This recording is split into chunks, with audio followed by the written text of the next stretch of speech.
Hi everyone, it's your boy Zach, and this is my review of Absolute Martian Manhunter, issue number 4 of the All-In initiative that nobody ever talks about. Like, why is that?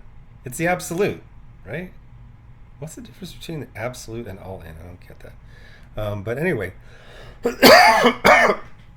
this is probably the best book out there right now, and it's good in a way that is the best way to be good, in that it is, as far as I can tell, a symbiotic, circular relationship between the creators and the audience.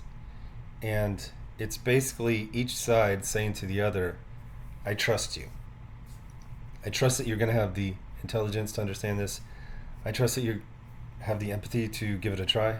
I trust you that I can go out on a limb, and if I make a fool out of myself, you're not going to rub it in. So this is an alternate take on Martian Manhunter, where he's not literally Martian. He's from like another dimension, but they just call Martian because Martian means alien. Now, one thing, if you've read all the previous issues and this one, I actually thought it was a fill-in artist.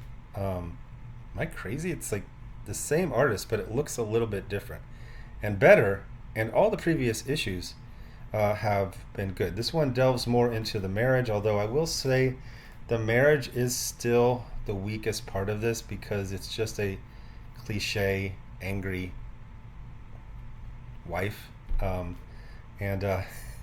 it's funny. This doesn't have anything to do with this, but man, there is, if you watch any TV show from 2015 to 2020, like this cliche of like the angry wife, that went away, and just everybody's gay.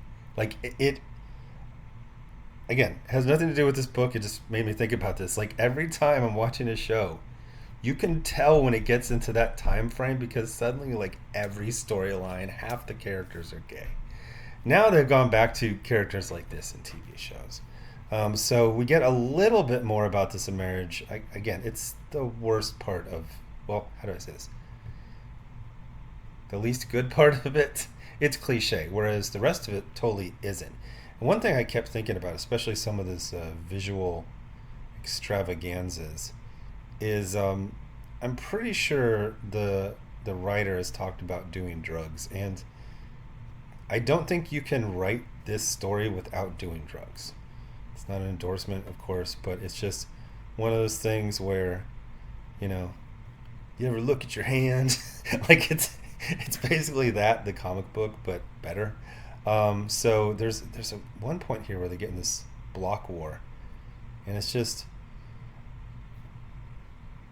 man, everything's so good.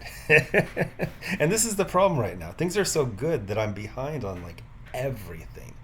So I'm catching up on New Gods. I'm catching up on Absolute Wonder Woman. I'm catching up on G.I. Joe. Then I'm watch, Salazar Knight, and he talks about the Dark Knight uh, strikes again. So I'll give that a chance. And then I think he also talked about the cult, or maybe it was someone else. But of all the good stuff right now, this is the best. Like this is like guaranteed Eisner's. So where is it going? I don't know, but I trust the creative team, and maybe even better, they trust me. They trust us that we're not going to be a bunch of dipshits about it, and we're actually not going to freak out if we get confused, or if something is developing, or if something is like, what the fuck is going on here? He's grabbing the sun and rearranging the rays. Uh, but even this, where this one really reminded me of Steve Rude, and actually there were several parts here that reminded me of Steve Rude. But man, oh look, I didn't notice this. Got the absolute Batman. That's fun. So yeah, the artist is just like, I doubt that was in the script. But for people who don't know, a script, although there's all kinds of different types of writing, I try to keep it to one sentence. Every sentence is a panel, which makes it real easy to write, but also for the artist. But like, it's not going to say, you know, they argue in between a potted plant and a couch. It'll probably just say living room. So, is Absolute Batman doll? Looks that's pretty large. That'd be pretty cool. I like how it's like floppy, like a Raggedy Ant. Raggedy Ann or Raggedy Andy. So yeah, just a bunch of trippy, druggy stuff. Non-representational colors, which I'm a huge fan of. And then the color, the color wheel, the color spectrum. I always called shenanigans on this, like, if you combine every color, it's... No, I would try this with crayons, and it never ended up being white when you cross everything over.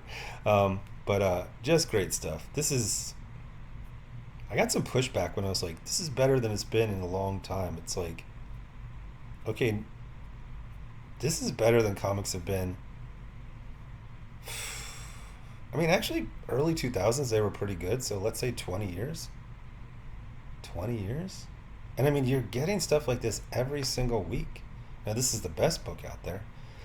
But there's a lot of stuff that's very, very close. So go read it.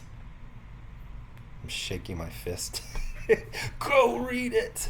Anyway, thanks for watching. Bye.